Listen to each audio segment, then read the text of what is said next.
The planet's puppet masters almost surely have a plan.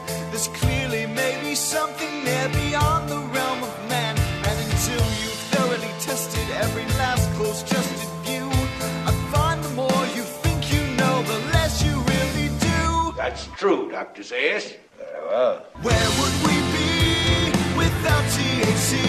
'Cause we know they're lying to us, just don't know to what degree. Yeah, where would we be without THC? The Higher Side Chat Show, Greg Carlwood and Company. All right, Higher Side Chatters, I think it's pretty clear by now that we live in a world of secrecy and mystery, but we do what we can to scoop up the occasional breadcrumbs and piece together the strange sagas they don't want us to know about. And even when the breadcrumbs are scarce, one can still look at the sometimes insane lengths various factions of the nefarious few go to keep their secrets, and you can tell that they must be hiding something big. Redacted documents classified for decades, missing files, official investigations that are clearly cover-ups, the illogical lifetime imprisonment of people who just might know something, and of course a smattering of mysterious suicides in the wake of whatever it is they're protecting. This is a template of patterns that applies to many slices of the conspiracy pie, and it's a key component of Joseph Farrell's latest book, Hess and the Penguins, The Holocaust, Antarctica, and the Strange Case of Rudolf Hess. As I'm sure you know, Dr. Farrell is the man behind GizaDeathStar.com and the author of many great books, most with a fascinating interweaving continuity that gets into the evidence of advanced civilizations in the ancient past, the financial goings-on of the world's elite, hidden physics, alchemy, and occult sciences, the survival of a post-war Nazi network, schooling projects to dumb down the people, transhumanism, and nearly every ingredient in a good, hearty conspiracy soup. He's high up on my short list of favorites, and today marks his 4th time on THC, here to discuss the latest book, The Mysteries of Antarctica, and the strange but telling twisted web he so accurately refers to as the Hess mess. So warm yourself by the fire of your choice, and let's get this party started. A scholar of the world's secrets, high-octane speculator extraordinaire, and parapolitical professor of the highest order, Dr. Joseph Farrell, welcome back to the Higher Side. Thanks for having me back, Greg. Yeah, man, always a pleasure. Thanks so much for doing it. I am not at all surprised that I really love this latest book, Hess and the Penguins. It's a complex saga with a ton of twists and turns, body doubles, mind control, Antarctic expeditions, and secret coups. It really has everything, man, and it is a lot to unpack in a conversation, but I think the best way to start is really the same way you start the book, because just by examining the facts about Hitler's deputy, Rudolf Hess's extremely unique post-war imprisonment, that right there is enough to communicate the scale of a pretty big secret, I would say, isn't it? Well, yeah, I think so. You know, Hess died in 1987. I remember it being reported.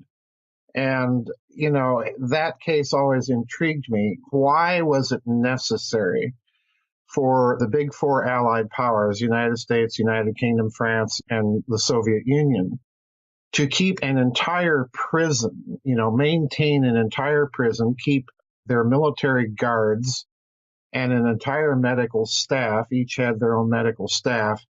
Why was it necessary for them to maintain this strict regime for 21 years after all of the other Nazis had been let out of Spandau prison? Why was it necessary for them to guard this one man?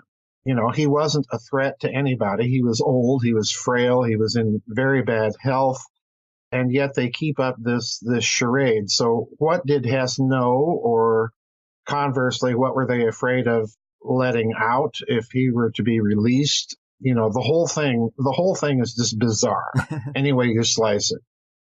Right. And for people who didn't know, like you said, 21 years, he was the only prisoner in this prison. Right. As you point out in the book, to have multiple nations pitching in to keep the prison going for one man is no small thing. And these are nations who were on really tense ground through the Cold War and the Cuban Missile Crisis. Yeah. But, you know, on this prison, they were in pretty much agreement.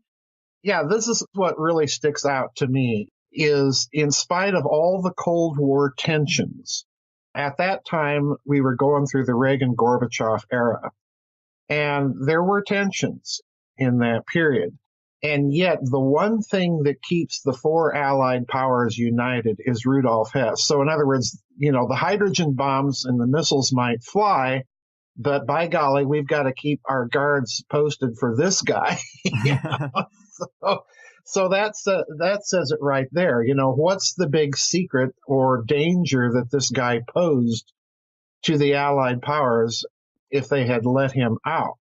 And again, here's the problem. They released other big name Nazis, Grand Admiral Dönitz, Grand Admiral Raeder, who had also been sentenced to life, Walter Funk, another life sentence fellow that was released early, like Grand Admiral Raeder, on humanitarian grounds. So in other words, it wasn't as if the Allied powers were committed to, a regime and a doctrine of cruelty to these people, but yet Hess is the one guy that they have to keep locked up.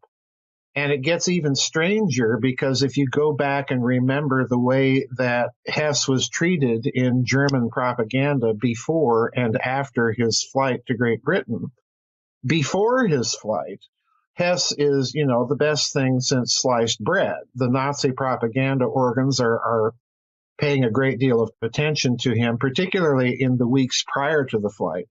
And then after the flight, all of a sudden, he's denounced as insane, a guy that kind of lost his mind, dabbling in too much occult.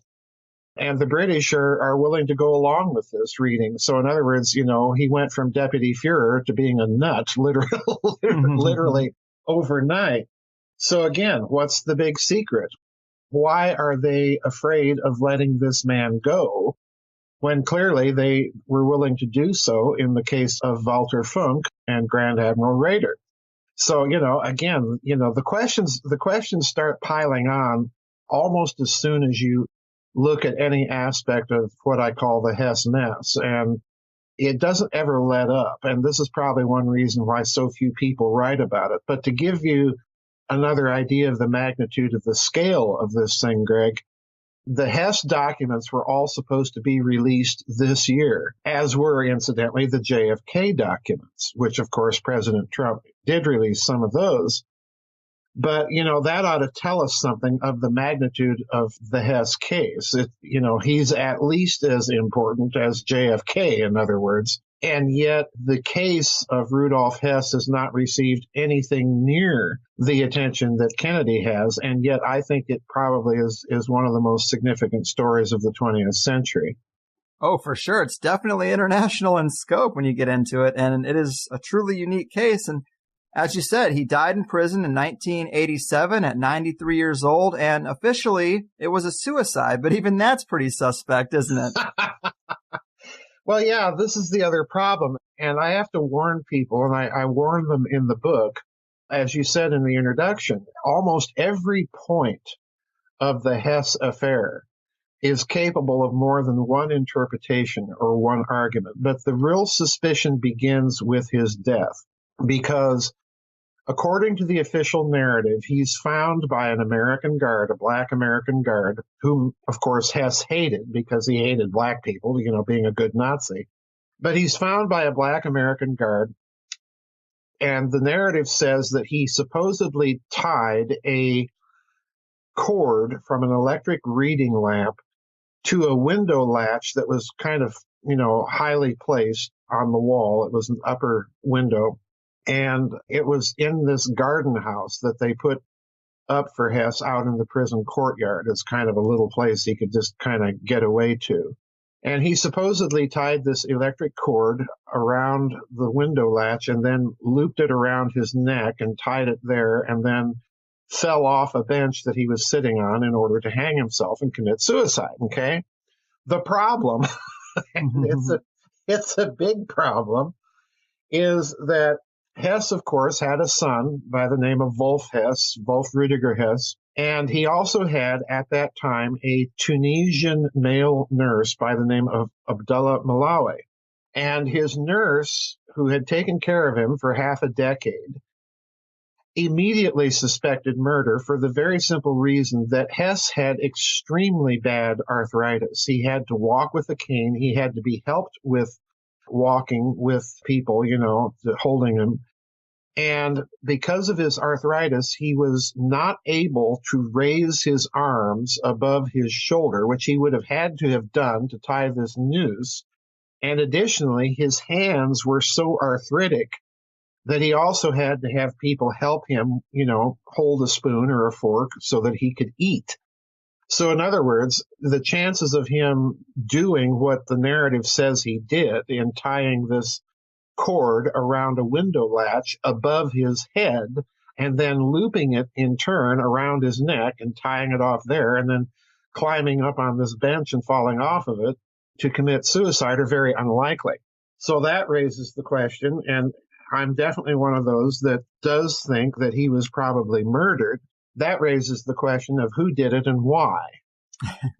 And Malawi, his nurse, says that he saw two guards, American guards, in very ill-fitting uniforms that he did not recognize on the premises of Spandau prison. And again, I find that very significant because Malawi would have been very familiar with the normal personnel in all the guard rotations of all the Allied powers, the Russians, the French, the British, and the Americans. He would have known these people, and if new personnel had been introduced to the equation, he probably would have been made aware of who they were simply by, the protocols of running that place efficiently. So in other words, there's a lot of suspicious activity on the day of Hess's death. And what's even more interesting is that when Malawi shows up at the prison, when they phone him to tell him that Hess had died and to come right away, well, he comes. Hess is still alive. And he asks these two strange American guards that he doesn't recognize to help him perform CPR and tells another orderly to run and get the oxygen bottle. The oxygen bottle's brought back. It had been tampered with. There was no oxygen in it. And of course, Malawi said he had checked the oxygen bottle that morning and it was okay.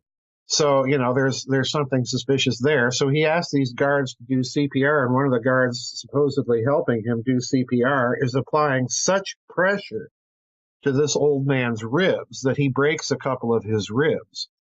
There's some suspicion that he may have been alive even prior to leaving the prison and died subsequently in the British military hospital. But yeah, I think clearly he was murdered. The real question is why, and that, of course, jumps us off into the deep end of the Hess mess. It does. And yeah, his nurse makes so many great points, as you point out in the book, and it just doesn't add up at all. And just to back up a little bit, Rudolf Hess has one hell of a bio. It seems like he's close to being Hitler's best friend. He's the Nazi officer with the highest level of occult interest. He was born in Alexandria, Egypt, and it's pretty clear he was a member of the Thule Society. So not a boring guy. Is there anything more you can say about those occult interests or his beliefs or the man himself? Hess was really the cosmopolitan Nazi, if I can put it that way. He spoke several languages. He spoke French, he spoke English, and of course he spoke Arabic. So in other words, he's a multilingual man. When he arrives in Great Britain, he's conversing with the British in English. He was very accomplished intellectually. His professors in his various academic pursuits after World War I all record that he had good facility with mathematics and history and physics and astronomy and things like this. So he was not a dumb individual. He was probably as smart, if not somewhat a little bit smarter than Hermann Goering. So in other words, he was not a stupid man by any stretch of the imagination. The hugely important thing to note about Hess, and there are several things, is first of all, his relationship with Hitler himself was so close that many people to this day kind of argue that they suspect that they may have had some sort of innate or repressed homosexual relationship. I don't think that's the case, but, it's out there because their relationship was so close. Hitler and Hess referred to each other in the German as du, which of course is the informal address that you use with close friends or family.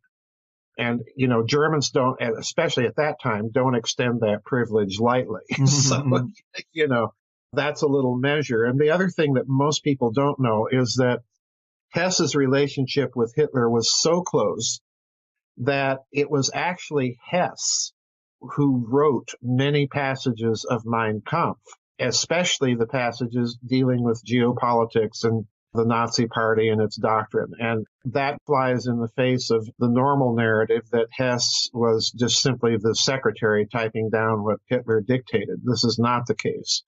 In fact, it was Hess that even suggested the title of Mein Kampf. Hitler wanted to title it something like 4 Years of Struggle Against Lies, Oppression, and, a title, in other words, a title that hardly rolled off the tongue very easily. So Hess was very instrumental. He was widely suspected at the time when the Nazis took power as being the real brains behind the operation. His positions of power within Nazi Germany, if you really investigate and dig into them in detail, are breathtaking, because he becomes the so-called deputy for Hitler in charge of the Nazi Party. So in other words, think of Hess as kind of in the same position of Stalin inside the Soviet Union, being general secretary of the Communist Party. Well, this is Hess's position in Nazi Germany. He's the one that's in personal charge of the Nazi Party and all of its apparatus and intelligence organizations. He's the one that is vetting bureaucratic appointments to government posts in the Third Reich.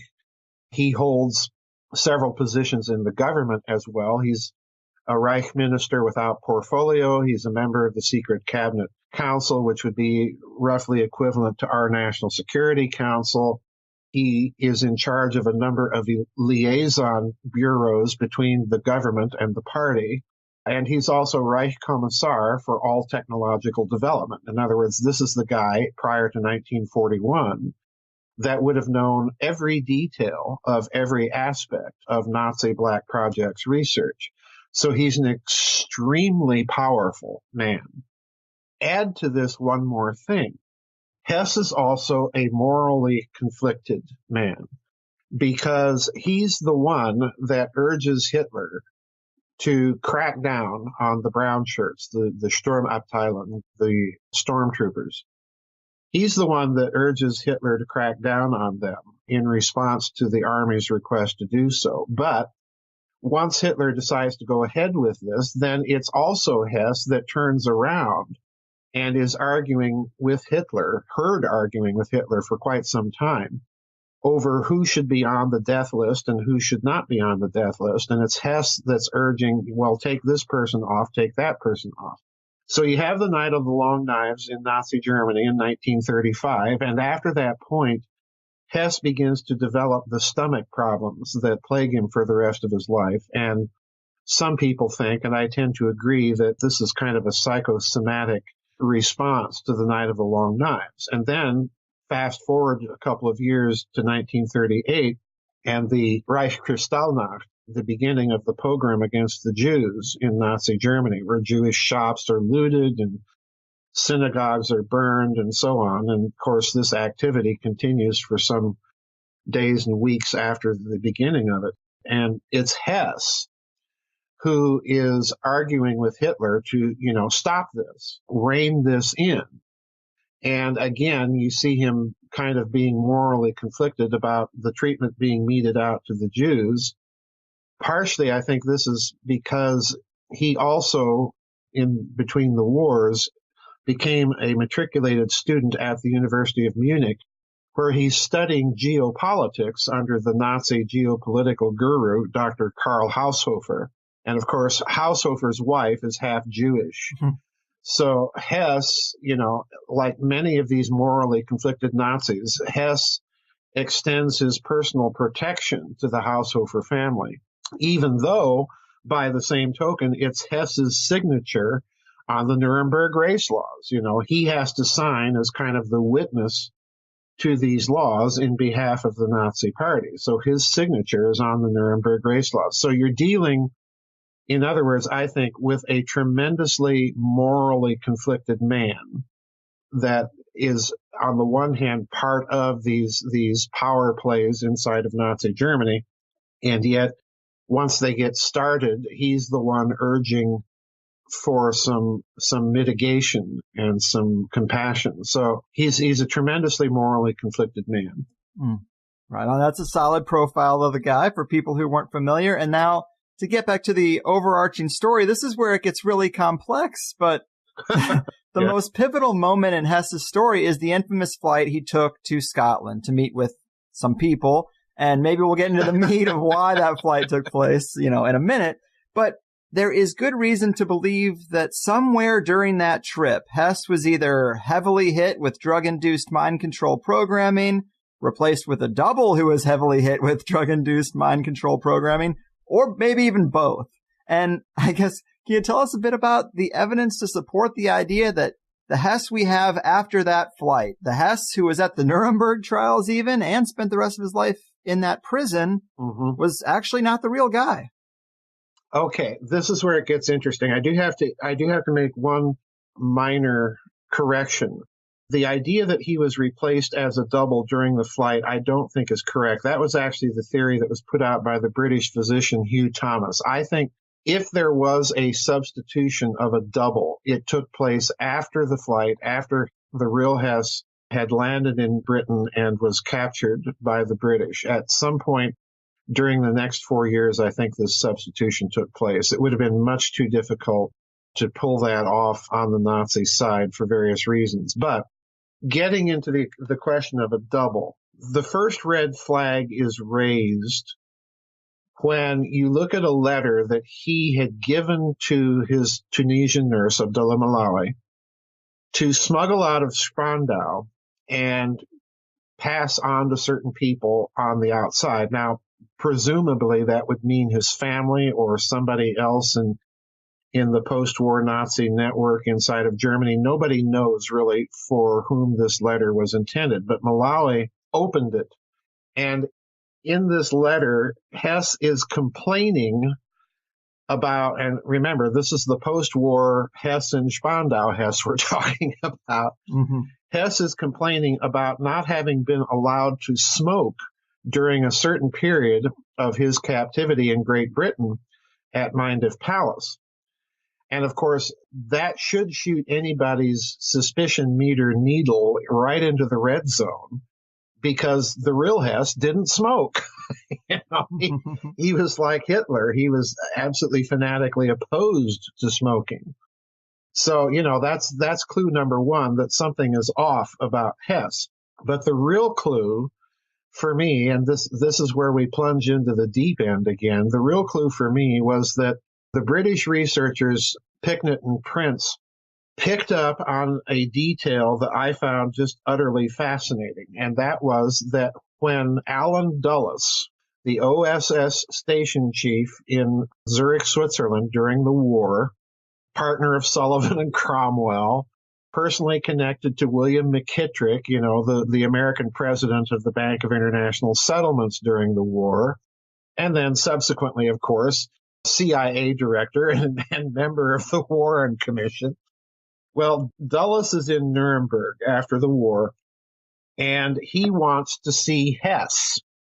And he contacts a friend of his to examine Hess because he tells this friend that he suspects that the Hess that's in Nuremberg is a double. Now, Picknett and Prince do not say why Dulles suspected this. They simply note that he did. And the physician friend of his that he contacted to examine the Hess in Nuremberg was none other than Dr. Ewen Cameron.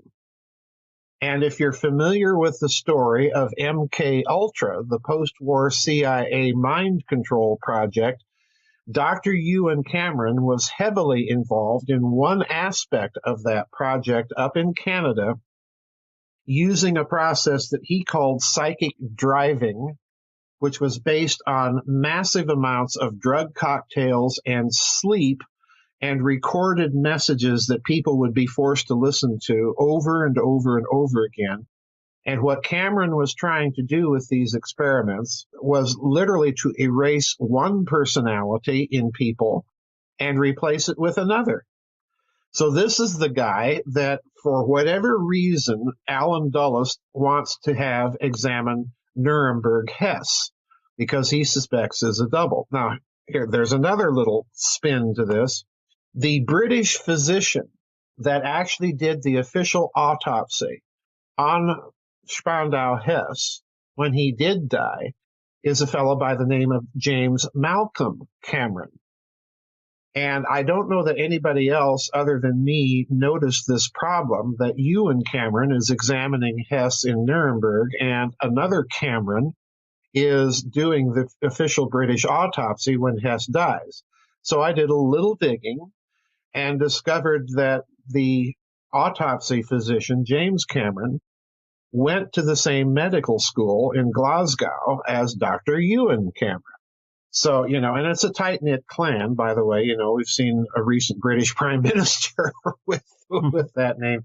So in other words, there may be a conduit of information to Dulles through the Cameron clan. I don't know. But certainly Dulles suspected this, and certainly it's very suspicious that he brings in a subsequent mind control psychiatrist to examine the Nuremberg Hess. And now the interesting part of that story is Dulles sets it all up, but the British refuse to allow Dr. Cameron to examine the prisoner.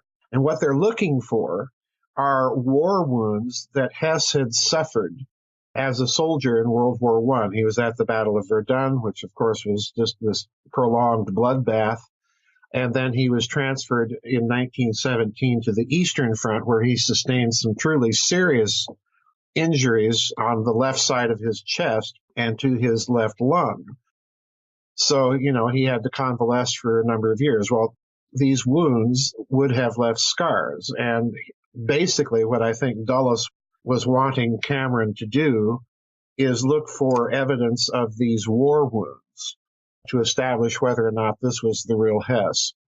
And the other problem, Greg, with Hess in Nuremberg is his behavior is just totally bizarre. He acts like a complete goof half the time.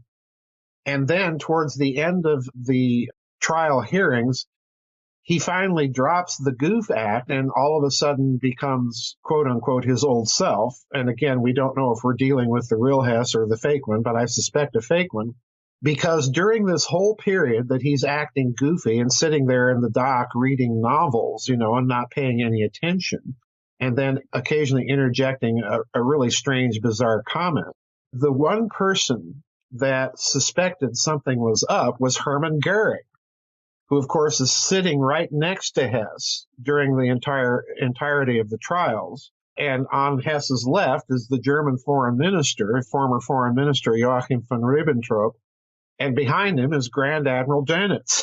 Okay, so you've got these big-name Nazis, all sitting around Hess. Well, Goering was used by the British and the Americans. They actually brought Goering and Dr. Haushofer into Nuremberg to see if Nuremberg Hess could recognize them. And initially, in both cases, he said no, he didn't recognize them. And Goering, once the trials start and Hess exhibits all this very bizarre behavior, Goering, at one point when the trial is recessed, blurts out in a loud voice so that everybody can hear him. Okay. He says, "So how about it, Hess? Why don't you tell us your big secret?" Okay. And I truly think that probably Goering suspected a double as well, because, of course, he was in close contact with Hess on almost a daily basis prior to Hess flying off to Great Britain. And there are a number of pictures, I put them in the book, where you see Goering looking at Hess with either this strange, disgusted, skeptical look on his face, or at one point, he's laughing so hard at Hess that he's covering his face with papers. And, this picture, you just really have to see to believe, because in that picture, Joachim von Ribbentrop, the foreign minister, is kind of leaning forward and he's looking at Hess with this dumbfounded expression on his face, like, have you completely lost it? And on the other side, Goering is laughing, and behind him, Grand Admiral Dönitz, you can tell, is just glaring at him through these sunglasses. So yeah, these big name Nazis, I think, suspected something was going on with Hess at Nuremberg, although, they, other than Goering, they kept their mouths shut. So yeah, there's every indication that by the time you get to Nuremberg, Hess or whoever really isn't Hess. It's somebody else. Mm-hmm. And as crazy as that is, I mean, there is plenty of evidence. Like you cited most of it. There's also things like he wouldn't let his family come to see him in prison until 1969. Like, you're in prison. I mean, a good day is the only day you get to see your family. Why would you hold off on that for that long? And also, when his wife did finally see him, she thought his voice got deeper, which is the exact opposite of what happens to a man with old age. Yep, exactly. And obviously, there were other things, but another one I thought was interesting was the strict no photos policy when he was held in Britain. Yep. Just all these things that stack up. And so about that trip, see, I want to get to the Antarctica stuff, but all of this is important and people really should read the book because I love the story you pieced together. It makes a lot of sense. And it seems like Hess was making that trip to Scotland to meet with elements of a British faction and seemingly maybe seal the deal on a peace plan that they were working on that certain Nazis and certain elements of the British leadership maybe were hammering out in back channels. Right. And now that trip went awry and it didn't really come to fruition. But if you get all the way to understanding this back channel dealing was going on, which included conversations about getting rid of Hitler and maybe even Churchill, which is a coup or a double coup by definition. Right. And I'm glossing over a lot, but if you get to this peace plan, there is a strong reason to believe that Antarctica was a part of that plan. Right. Correct? Well, yeah, let's back up. Yeah. The standard narrative about Hess's flight was that he was going over to Britain because he thought he could negotiate peace with the British. And of course, the standard narrative paints that as just an impossibility. Nothing like that could ever have happened. And, the guy was nuts to think that he could do this. But when you dig into the details, it's anything but. Because first of all, both Rudolf Hess and Hermann Goering, they're the number 2 and 3 men in Nazi Germany at that time. And of course, in May of 1941, Hitler's getting ready for his big invasion of the Soviet Union, Operation Barbarossa. Now, Hess, again, is not a stupid man, and he thinks that this is strategically, at the minimum, very, very risky, with the United States looking like it's going to enter the war, American entry is looming. And this is the same objection that Hermann Goering had to the invasion of Russia. He's a practical military man, and he's thinking, well, how are we going to take on the Soviet Union and prevail if we are leaving the Americans' forward bases in Great Britain and Britain's still in the war? So both Hess and Goering sponsored a number of peace initiatives from the fall of France, and in Goering's case, actually before the war actually broke out, with Great Britain, trying to cinch a deal. Now, in Hess's case, these negotiations appear, and again, the people that did yeoman's work in this respect were the British researchers Picknett and Prince, just a marvelous book. And I think they make their case, and I agree with their case, that Hess had used General Haushofer and his connections with the British aristocracy to basically negotiate with that segment in British society, which, let's remember, that segment of British society was very, very much wanting an accord with Germany. This was the society that backed Neville Chamberlain and the policy of appeasement. It was heavily represented in the City of London. It was heavily represented in the British aristocracy and therefore in the House of Lords. It was heavily represented behind Lord Halifax and, most importantly, within the royal family, because the abdicated King Edward VIII had dined with the Hesses. He was all in favor of some sort of accommodation with Germany. And this appears to have been more or less the attitude of the royal family. All right. So in other words, that wing or that faction within the British deep state was considerable. It was powerful. It didn't just evaporate when Churchill magically became prime minister. in May of 1940. So in other words, there is a peace faction in Great Britain, and it's substantial, and it has real power. After all, the royal family is part of this faction. So when Hess flies to Great Britain, unlike the standard narrative, what he is really doing is he has been negotiating with that faction, and Goering has as well, through different channels, and basically an agreement has been hammered out. The basic essentials have been agreed upon. But the problem is that on the British side, that faction will not negotiate with Hitler. Okay? Mm-hmm. And on the German side, they don't want to negotiate with Churchill because he wants to continue the war, obviously, and is trying to woo American entry into the war. So what you have is a peace proposal between two factions in Great Britain and Nazi Germany that call for the removal of their heads of government. Okay.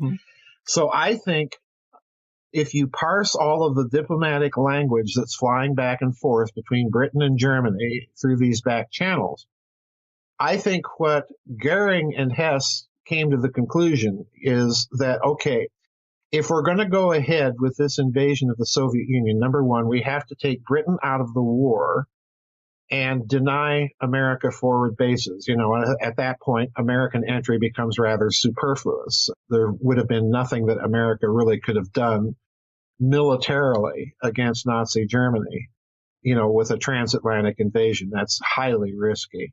So that peace plan negotiation goes forward, but it also becomes an international double coup d'etat plan. And Hess, if you stop and think about it, Hess is bringing with him a lot of documents that were translated. He had the Nazi Party Auslandsorganisation, which was their foreign intelligence network of the party itself, translating these documents into English. So he's bringing a lot of documents with him that never show up on the inventory of stuff that is recovered from him or his aircraft. And the bona fides here, and this is an important point to remember, this is a hugely important point.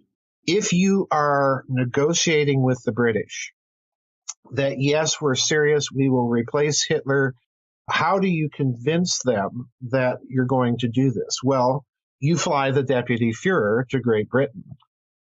In other words, he comes as the bona fides of the deal that they're trying to seal. And then once Churchill's removed, you fly Hess back, he and Goering take out Hitler. So in other words, all the dynamics are there for this having been really a kind of international peace plan, international coup d'etat plan against both governments to create a new accommodation between Germany and Great Britain. And you mentioned Antarctica, and this is very crucial. Part of this plan appears to have been quite literally a divvying up of the globe into respective spheres of interest for the British Empire and for Germany. And, of course, it was Hermann Goering that had sponsored that Nazi expedition to Antarctica.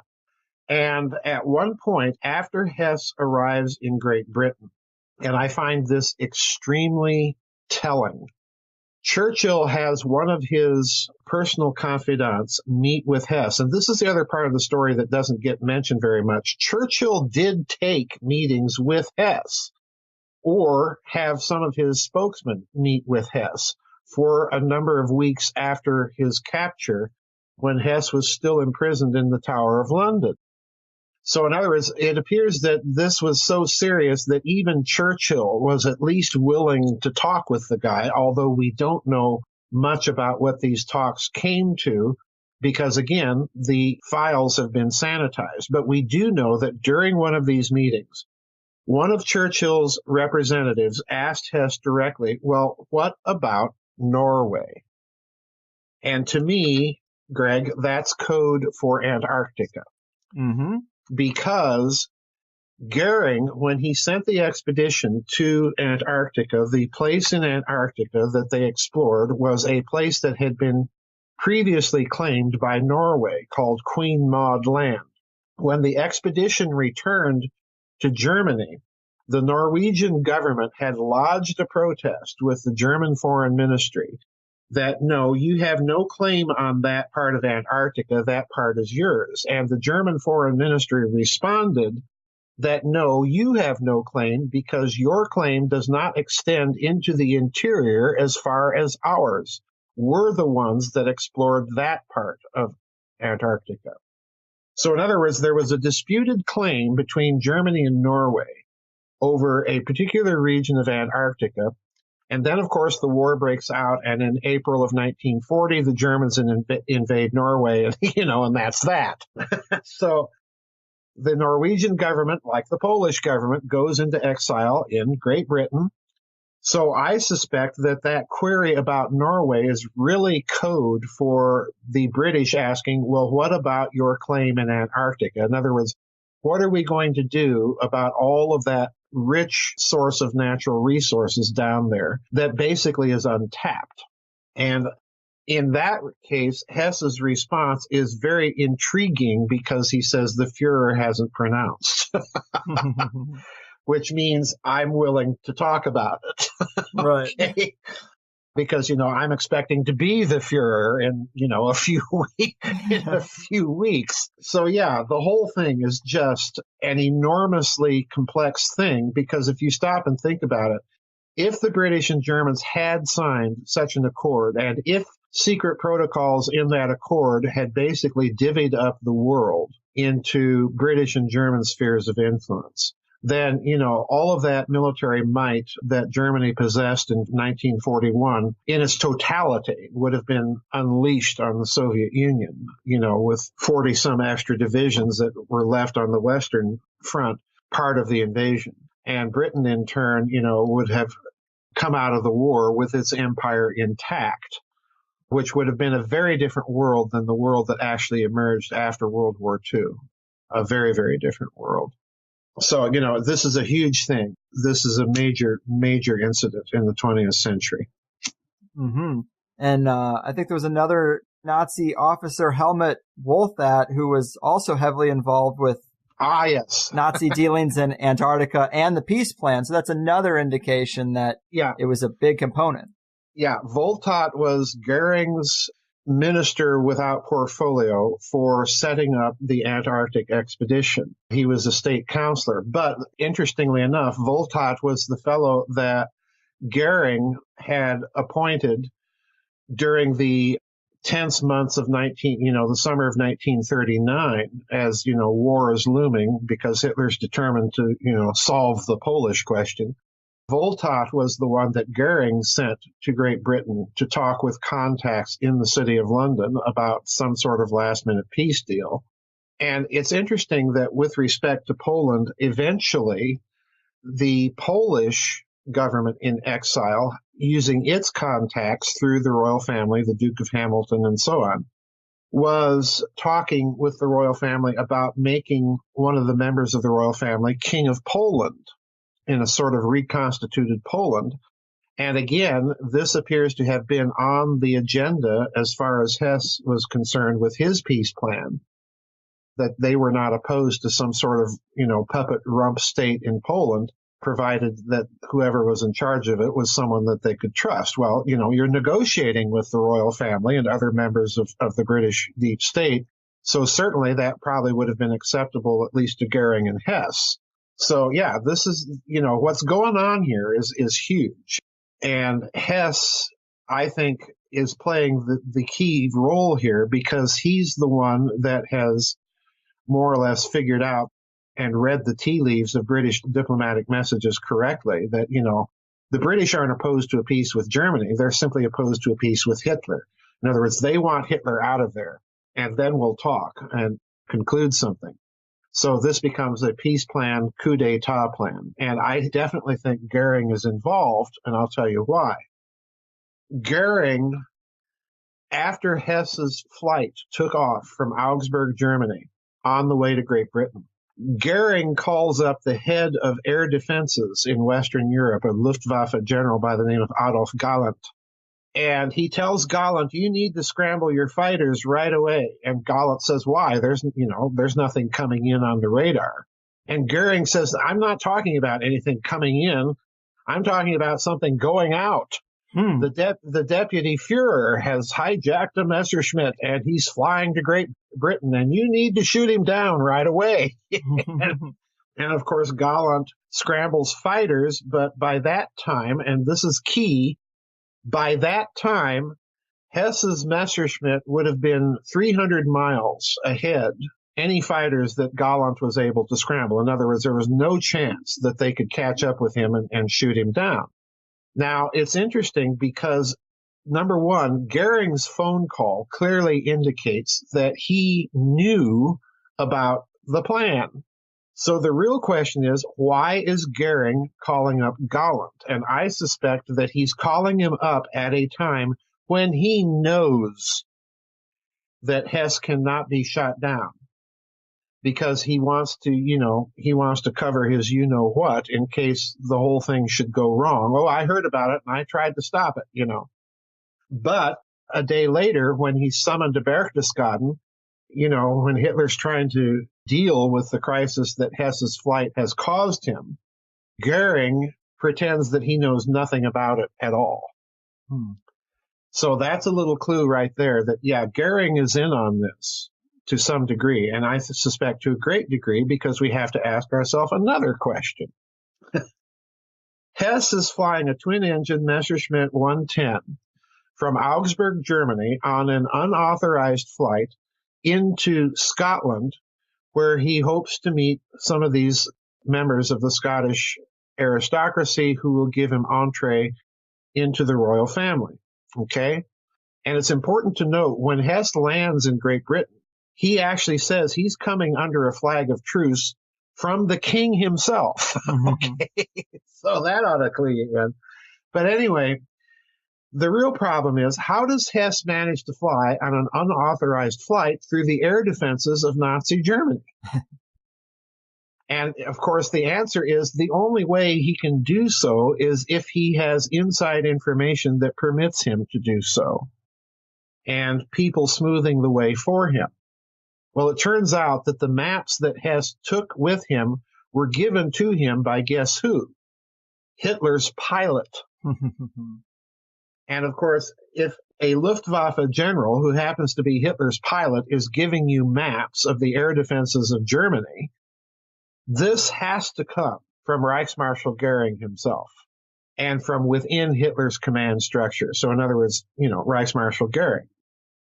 And then the other question is, okay, you've got a Messerschmitt 110 approaching northern Scotland. How is it that the RAF only sends up 2 or 3 fighters right.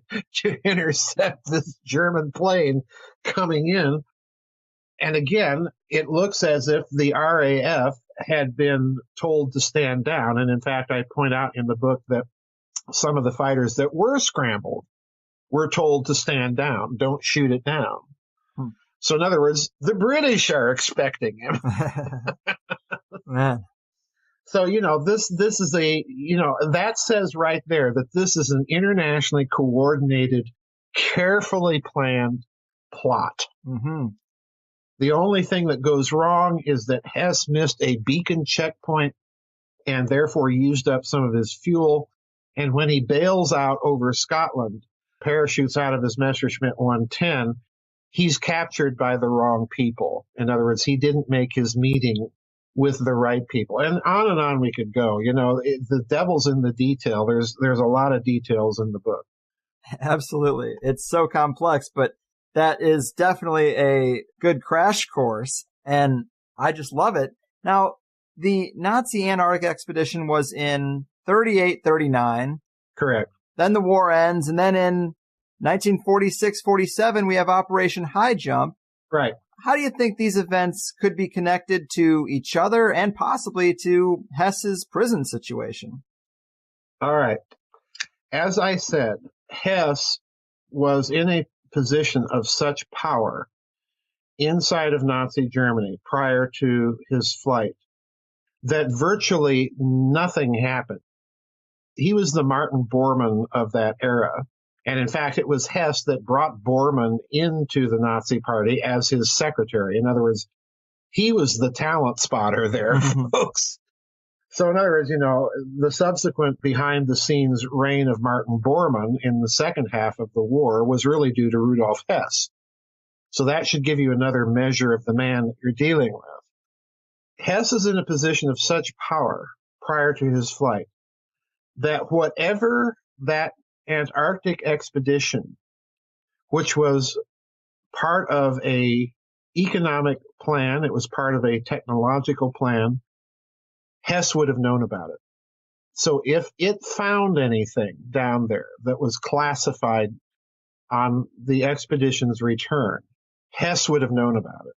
And he would have been one of the few people in Nazi Germany that would have known about it. In fact, I think that you're dealing there with a case of if anything was found, and again, please note my if anything was found by that expedition, the crew itself would have been placed under, secrecy commitments and told not to talk about it. And then probably the only other people that did know whatever was found there would have been Hitler and Goering and Hess. I don't even think Himmler would have known at that point. So it was, if anything was found, and please again note my caveat, but I do think that something was found because the American reaction with Operation High Jump after the war, to me, is directly connected because the American explanations for High Jump make no sense. Okay? We were told at the time, and then Admiral Byrd, after the expedition had returned from Antarctica, wrote this big 100-plus page article for the National Geographic that, we really went down there because one of the big theaters of the next war, with the Soviet Union and the Communist bloc will be in the Arctic and blah, blah, blah. Well, we went down there to train and test our tactics and equipment. That's the story. That's the cover. Mm-hmm. And I'm thinking, my word, you don't need to outfit a battalion of Marines and an entire flotilla, including an aircraft carrier and a submarine, to test equipment bearing the expense of that in Antarctica. You can do that in Alaska. Exactly. Canada's an ally, and guess what? They've got roads up there, So, if we're going to test equipment, then the logical, cheapest place to do it would have been Alaska and Canada. But no, we've got to outfit a fleet to sail 8,000 miles down to Antarctica to test our equipment down there. So in other words, I suspect this is a cover story. And I suspect that whatever we were doing down there, its secret purpose had to do with the German expedition. So what might that have been? Well, like the German expedition, our expedition was to make photogrammetric surveys of the continent. In other words, aircraft taking pictures of the surface of Antarctica and then assembling all these pictures into more accurate and reliable maps. Okay? I suspect that it is entirely possible that as they're doing this, they may have snapped pictures that gave them some pause. that they may have seen something that looked artificial, or maybe seen interesting geological features that indicated the presence of rare mineral deposits or something of this nature that would have caused the secrecy to be clamped down. Now, with the American expedition, there is one more thing that we need to be aware of. And this is the people involved in the planning of the expedition. They were none other than Fleet Admiral Nimitz and the then Secretary of the Navy, James Forrestal. Mm-hmm. And if you're one of those that believes there's something fishy about the so-called suicide of Secretary Forrestal, I'm certainly one of those people. I don't think it has anything to do with UFOs like a lot of people do. I think it has to do with Antarctica. Yeah. That is so interesting. And for people who don't know, he apparently made a makeshift noose out of towels and jumped out of a hospital window. That's the story? Yeah, he jumped out of, he dies at Bethesda Hospital. He jumps out of, supposedly, the 16th floor window. And there's so much to call that into question. There's actually a book out, and I've been trying to find it, that somebody wrote about the 3 mysterious deaths, incidents or mysterious goings on at Bethesda regarding President Kennedy, regarding Senator McCarthy, and regarding Secretary Forrestal.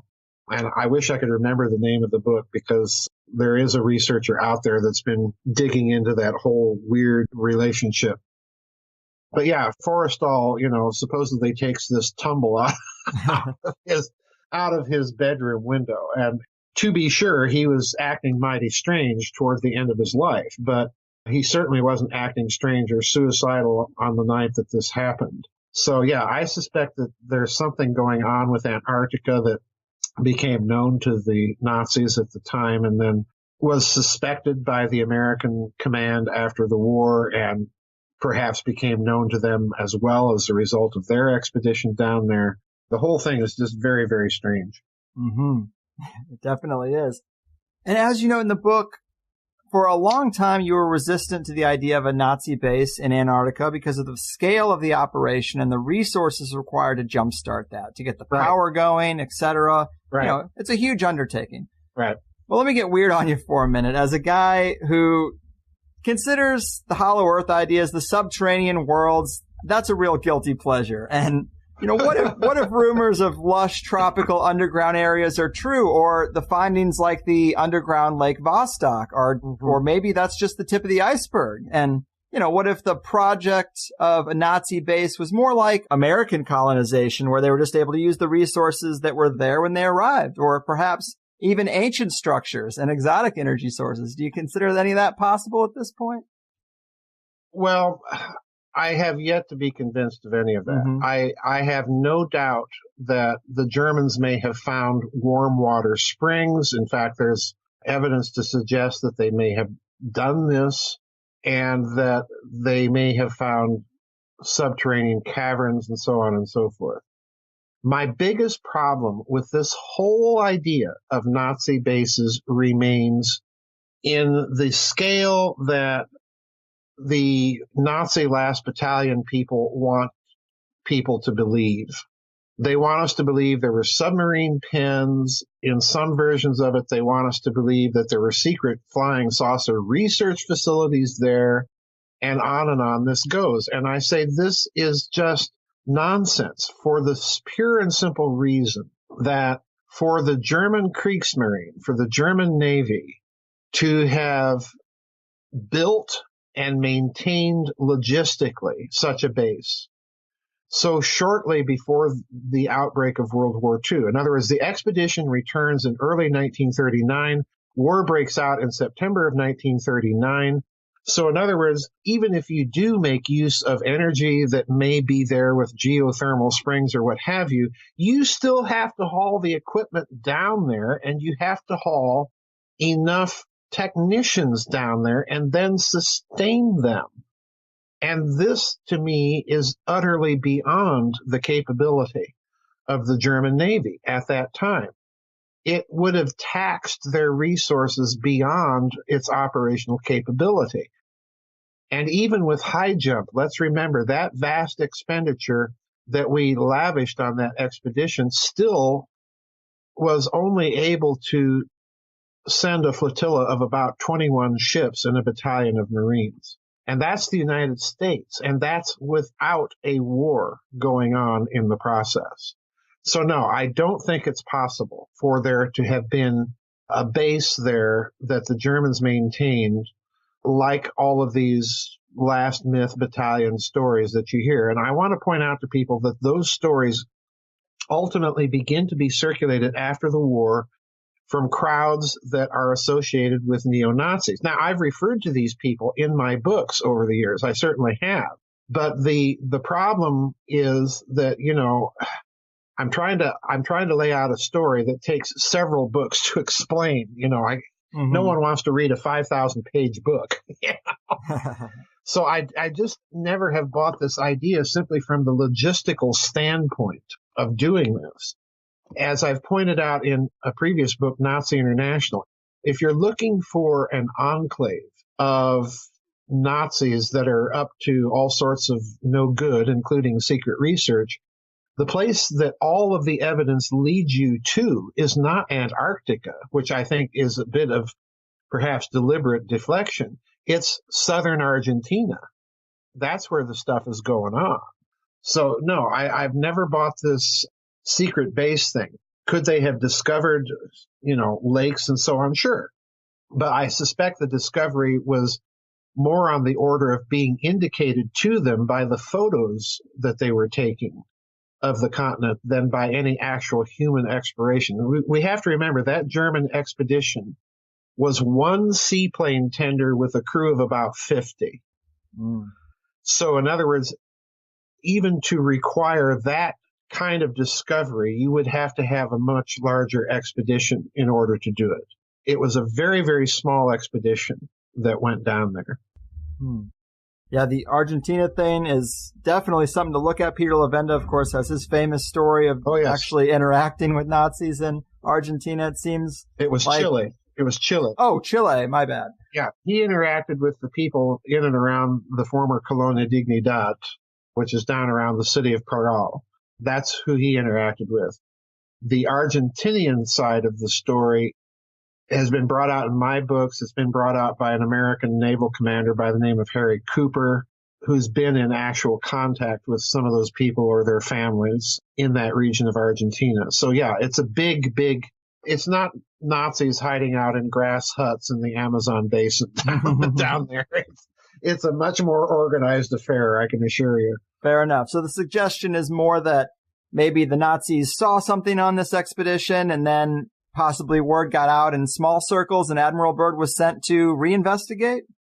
I suspect that even if they didn't have intelligence, that they suspected. And if they suspected something like that, that would have been reason enough for them to go there. Now, having said all of this about bases, I don't rule out that may have been a factor in their thinking. Right. I don't rule that out because Byrd did give that very strange statement to El Mercurio, the Santiago newspaper, which to this day I think is a strange statement no matter how people try and spin it away. And trust me, they've been trying to spin it away for a long time. I do think that this was partly a factor in their thinking, but I suspect in order to mount an expedition that large that they may have had some intelligence from somewhere about it.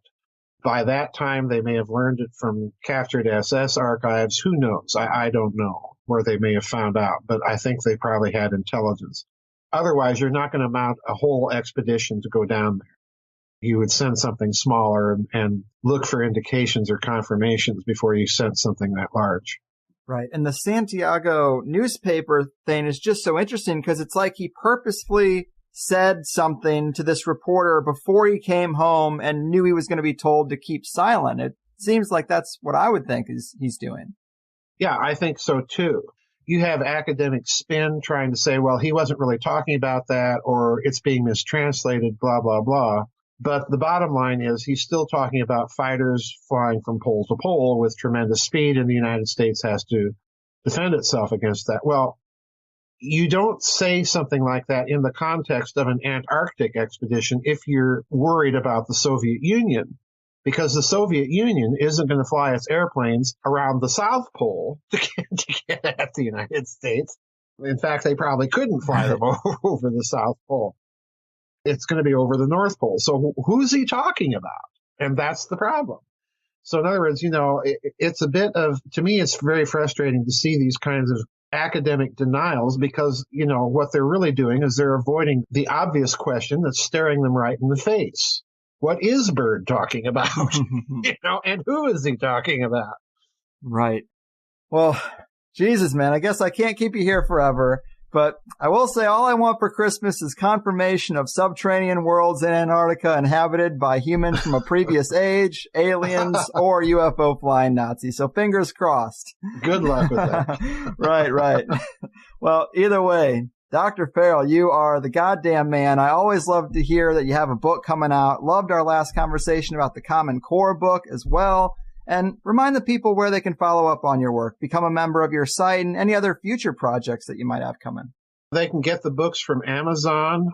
I still haven't put the Hess book up in my web store, but they can get it from Amazon. And the website itself is www.gizadeathstar.com. Become a geezer. That's what we're calling ourselves now. Geezers. Nice. Become a geezer. There's lots of stuff in the members area, webinars and vid chats and a few papers and so on. So we have a good time. Perfect. Well, I consider you the head custodian of mopping up the Hess mess. So great job and take care of yourself out there. You too. Thank you, Greg, for having me back. You got it. Holy Snokes and happy holidays, people. Another wild ride with one of my favorite guests, Dr. Joseph P. Farrell. All right. I cannot complain about that. Always excited to record and release a Joseph Farrell interview. I think this is his fourth time coming on. The first one about money and alchemy and the financial vipers of Venice is hard to beat. And the last one about Common Core teaching curriculum is also really solid, if you ask me. But I think an expose on the top Nazi occultist isn't bad either. And it's a long and winding road to get there, but when we do, we end up with a decent amount of circumstantial evidence that something related to Antarctica was on the table. And someone's keeping secrets. There is just so much to this story, and so much to the Hess and the Penguins book itself. Stuff we didn't even get to, like the fact that so many alternative folks talk about the Holocaust and that 6 million number, and that it was used well before the actual final solution. Well, Joseph Farrell tracks and vets those claims pretty thoroughly in the book. He also talks about Zionist collusion in the mix and a lot of other threads and side stories that are just as mind-blowing, really. When you think about how, at any point in the story that had a zig there, it could have been a zag, and everything would have been just radically different today. I would also say go over to YouTube and watch some clips of Hess at Nuremberg now that you know all this stuff, because it's fascinating to watch. And I would just play a clip or two from his speech for you here, but most of the clips are, of course, in German with English subtitles rather than an English translation. So just check it out for yourself. I also realize this might come off as a show more about what we don't know than what we do. But context is everything, and with the first hour's context, we then spent the second hour speculating on what that secret could be. Wildly speculating on my part, and maybe more reasonably on Dr. Farrell's part.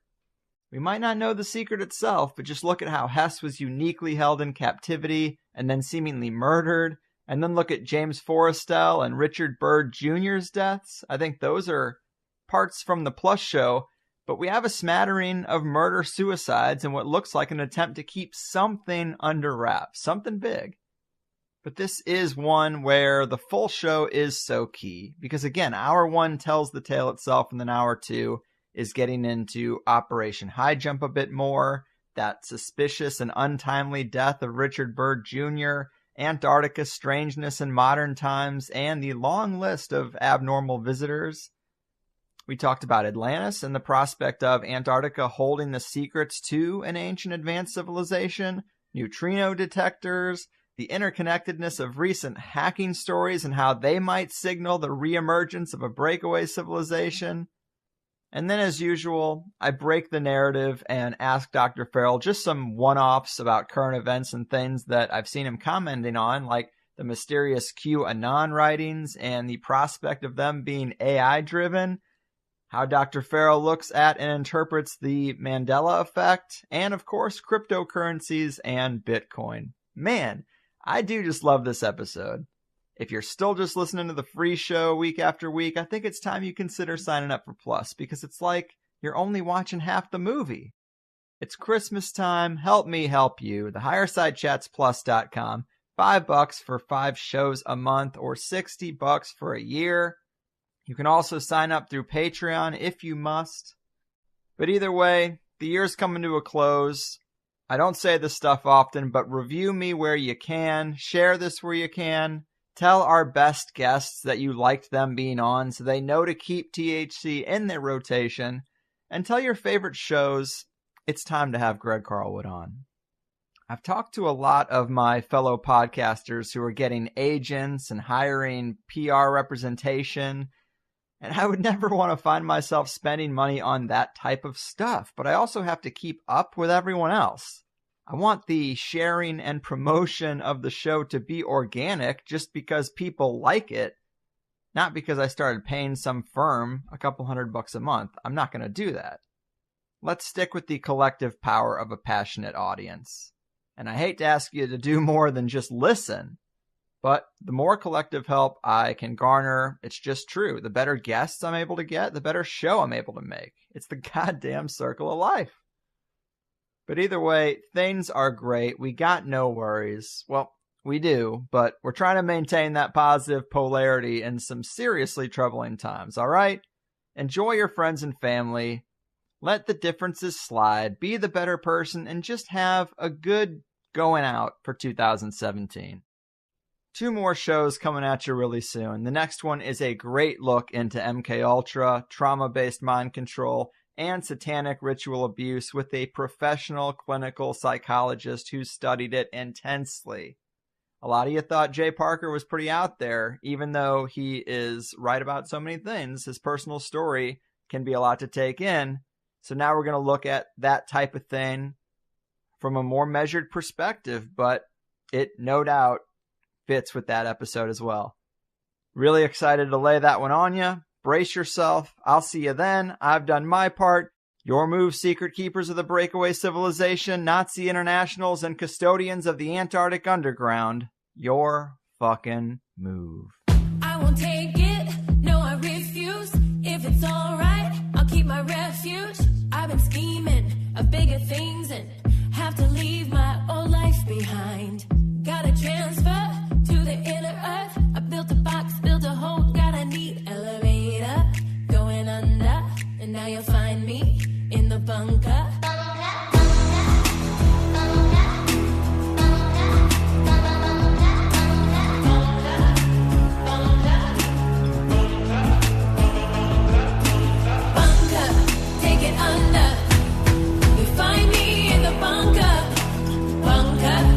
Get under, find me in the bunker, bunker. Yeah, they're laughing, alien classics, while they're scheming on the masses. Who do you think they are?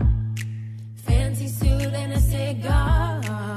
Tell you the basics, they print your money.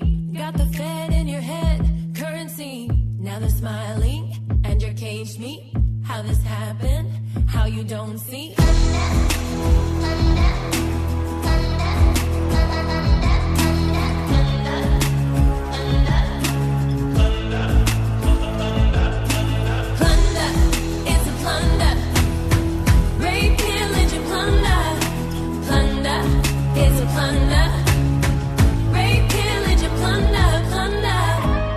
Plans are simple. The best protection of all is the special shelter built according to specifications of your local civil defense organization. The basement of any house or building will become a good improvised shelter if you block the windows with sandbags. If you don't have sandbags, just what can you do? Bunker, take it under. You'll find me in the bunker, bunker, bunker. Take it under.